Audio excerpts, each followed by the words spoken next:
I'm Amy Cherry. This local news is a service of Flagler County's Toyota dealer, Beaver Toyota, here to wow ya. 3 teens are arrested after a fight at a local high school. John Arking has more. Flagler County Sheriff's deputies responded to a call at Matanzas High School to back up school resource deputies who were breaking up a fight. A 15-year-old male was charged with misdemeanors of disrupting a school function and resisting an officer after fighting in the courtyard and refusing to follow orders to stop. Another juvenile was charged with simple assault. Both were referred to the Department of Juvenile Justice after their parents agreed to participate in a pre-charging deferral. Police say another 15-year-old male grabbed the deputy's arm and refused to follow verbal commands until the assistant principal talked to the teen, enabling the deputy to escort him to a patrol car. He was charged with 2 felonies, battery on a law enforcement officer and resisting an officer with violence, and 1 misdemeanor of disturbing a school function. He did not participate in the deferral program and was transported to the Department of Juvenile Justice in Daytona Beach. The diversion program allows juveniles the opportunity to participate in a program in lieu of felony charges. From the WNZF Newsroom, I'm John Arking. This portion of WNZF Local News, a service of the Daytona Beach International Airport. Fly to the Big Apple in a New York minute on JetBlue from the Daytona Beach International Airport.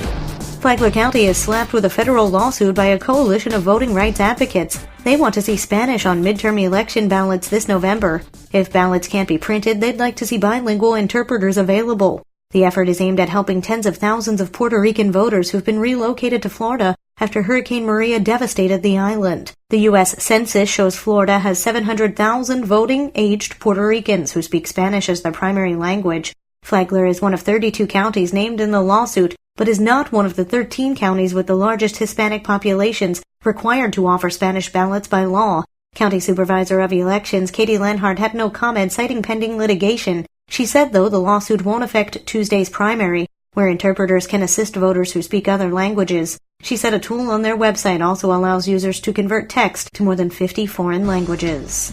Flagler County Sheriff's deputies and U.S. Marshals arrest a fugitive in Palm Coast. Tony Magoo reports. The Flagler County Sheriff's Office Fugitive Unit, their patrol deputies, and the U.S. Marshals Pacific Northwest Violent Offender Task Force apprehended Jody Reynolds. Reynolds, who is wanted in multiple states for violent crimes, is also a fugitive from Jackson County, Oregon, for his participation in a home invasion robbery of a local marijuana dispensary in December of 2016. Reynolds has been on the run since this crime for almost 2 years until Friday morning. U.S. Marshals found Reynolds hiding out at his girlfriend's house in the B section of Palm Coast. Members of the Flagler County Sheriff's Office and the Marshals surrounded the house and arrested Reynolds without incident. Reynolds is in custody at the Sheriff Perry Hall Inmate Detention Facility as a fugitive from justice on Oregon charges of assault in the first degree and numerous other charges. He's being held on no bond and will be shipped back to Oregon to be held accountable for his misdeeds. For Flagler's Morning News, I'm Tony Magoo. The future of Flagler Beach rests with the people, and City Manager Larry Newsom wants their help in redoing the comprehensive plan. So the people of Flagler Beach need to show up. They need to talk about exactly, is there going to be zoning changes, future land use changes, things that they may like or they may not like. So the goal is to just show up and express their opinion. The future of short-term rentals will also be discussed. The workshop is being held September 4th at 5:30 p.m. And now you're up to date on Flagler's Morning News. I'm Amy Cherry.